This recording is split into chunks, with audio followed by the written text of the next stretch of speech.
ہے؟ یعنی تیرے پیرنٹس کو مارنے کے لیے نا 4 فرض پڑھنے پڑے ہیں وہ بڑے بڑے بھینسے تھے، تو اتنا سا ہے 2 نفل پڑھوں گا اور مر جائے گا۔ ایک دیہاتی آدمی نماز نہیں پڑھتا تھا، کیا نہیں کرتا تھا؟ اسے مولوی صاحب نے کہا نماز پڑھا کر۔ اس نے کہا کہ اگر میں نماز پڑھوں گا نا تو میری گائے بھینسوں کی رکھوالی کون کرے گا؟ مولوی صاحب نے کہا دیکھ، نماز پڑھنے سے رزق میں برکت ہوتی ہے، تو نماز جب پڑھے گا تو تیری بھینسیں اور زیادہ دودھ دیں گی کیونکہ اللہ کی عبادت سے برکت ہوگی۔ تو ایک دن اس نے کہا چلو ٹرائی کرنے میں کوئی حرج نہیں ہے۔ فجر کی نماز پڑھی، گھر گیا تو ایک بھینس مر گئی۔ بھینس کیا ہو گئی؟ اس نے کہا یہ کیا ڈرامہ ہے یار۔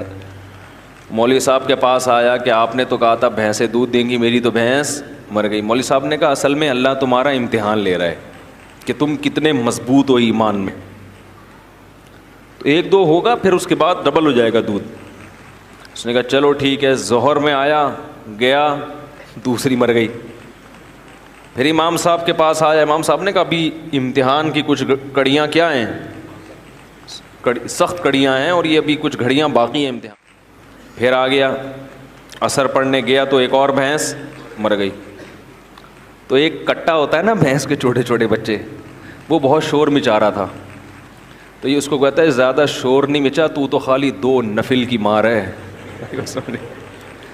تو کیا ہے؟ یعنی تیرے پیرنٹس کو مارنے کے لیے نا 4 فرض پڑھنے پڑے ہیں وہ بڑے بڑے بھینسے تھے، تو اتنا سا ہے 2 نفل پڑھوں گا اور مر جائے گا۔ وہ کیوں نماز پڑھ رہا تھا؟ دانت میں کچھ پھنسا ہوا ہے۔ اس کے ذہن میں یہ بات بیٹھ گئی تھی کہ بھائی عبادت کرنے سے رزق میں برکت ہوگی۔ حالانکہ وہ یقیناً برکت ہوتی ہے، مگر عبادت رزق میں برکت کے لیے نہیں کی جاتی، وہ تو کرنی ہے، بھینس مرے یا زندہ رہے، فجر بھی پڑھنی ہے، ظہر بھی پڑھنی ہے، عصر بھی پڑھنی ہے، مغرب بھی پڑھنی ہے اور عشاء بھی پڑھنی ہے۔ کیوں؟ اس لیے نہیں کہ رزق میں برکت ہو، ہم نماز اس لیے تھوڑی پڑھتے ہیں، اس لیے کہ جو کھلا رہا ہے پالیسی بھی اسی کی چلے گی۔